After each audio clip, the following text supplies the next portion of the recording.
J'ai gardé ton injure dans le pli d'un manteau. Je pense qu'effectivement, ça, tu sais, je crois que toutes les expériences que tu peux avoir dans une carrière, elles ont forcément des conséquences. Enfin, en tout cas, moi, c'est comme ça que je vois les choses. Elles m'apportent toujours quelque chose. Donc, il y a Danser avec les stars, mais il y a aussi Cabaret avant, qui m'a fait connecter au travail d'acteur incroyable, parce que les ricains m'ont pas lâché. Ils m'ont fait bosser comme des tarés.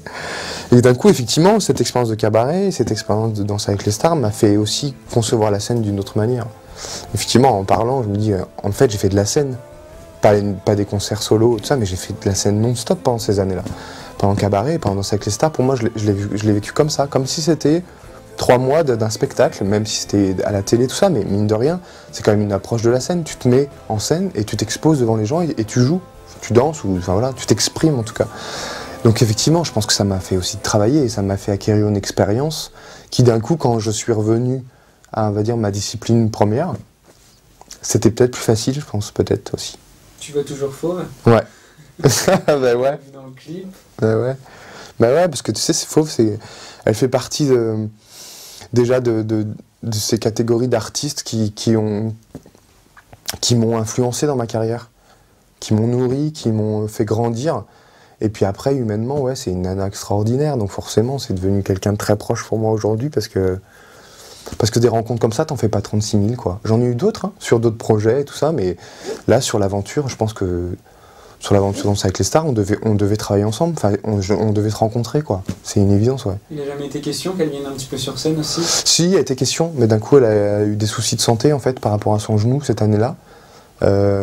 Donc ça s'est pas fait, voilà. Mais je me dis que... On peut imaginer une plan Corée... Bah, il y avait ça, en fait.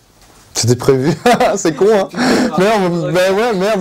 En fait, je vais les décevoir d'un coup. Ça s'est pas fait parce qu'elle avait un souci au niveau de son genou. Et puis, en même temps, je me dis que peut-être que c'était peut-être trop d'un coup. C'est-à-dire qu'à un moment, on a vécu une super aventure dans l'émission.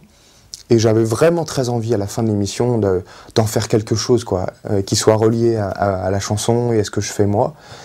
Et c'était aussi une manière de remercier les gens qui ont voté pour nous. Voilà, il y avait une espèce de clin d'œil. Donc, sur le clip, ça se justifiait, mais... à 100%. Et après, je me dis, est-ce qu'il y a un moment, ça ne doit pas non plus s'arrêter? Est-ce que d'un coup, est-ce qu'on doit revoir Fauve tout le temps? Est-ce que d'un coup, si je fais quelque chose, est-ce que Fauve doit être encore là? Je crois que des fois, il faut faire attention à ce genre de choses-là. Bien sûr que Fauve fait partie de ma carrière et que c'est quelqu'un de très proche pour moi. Et je pense qu'artistiquement, on a plein de choses à faire ensemble encore. Mais voilà, peut-être qu'à un moment, il faut aussi doser. Et okay. Puis en plus, les gens attendent ça. Et souvent, il ne faut peut-être pas répondre forcément à l'attente des gens. C'est-à-dire qu'à chaque fois, il n'y avait pas un moment, peut-être dans les concerts, où on me dit « Ah, mais faut... » Voilà, bon, ouais, ok. Voilà, faut un mix, quoi, à un moment. Faut un juste milieu, quoi.